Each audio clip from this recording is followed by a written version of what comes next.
За Чингэлтэй дүүрэгт 133 мянган иргэн 140 мянган өрх амьдрал сууж байна. Тэгээд энэ гэрээрээ бид бүхэн 70% гэр хороолол байгаа учраас энэ гэрээрээ нүүрсдүүлдэг түүхийн нүүрсийг сайжруулсан нүүрсдүүлж байна. Тэгэхээр одоо утааны асуудлыг нэлээд шийдэх асуудалтай тулгарсан. Энэ хүрээндээ бид бүхэн бас ховдогдох байгууллагуудаа хамтраад энэ сэргээрт эрчим хүчийг ашиглах чиглэл дээр нэлээд одоо санаачлагтай мандал үзүүлж ажиллаж байна. За өнөөдрийн байдлаар нэг 92 айл өрхөд бид бүхэн сэргээрт эрчим хүчийг суйрлуулсан байна.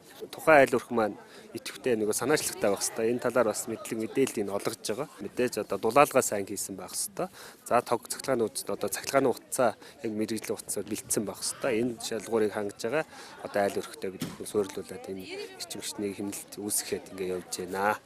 Тэгэхээр энэ сургуулийн хувьд одоо 5 сая төгрөгийг сард зарцуулдаг байсан бол одоо бид бүхэн бас сэргээрт эрчим хүч тавьснаар яг нэг 4 жилийн хугацаанд сард төлдөг байсан мөнгөнд дүнгээ одоо энэ төр хувийн хөгжлийн хүрээнд тавьж өгсөн байгууллагатаа төлөөд 4 жилийн дараа одоо өөрөө өөрийгөө нарны эрчим хүчээр халаагаа явах бүрэн боломж бүрдчихнэ.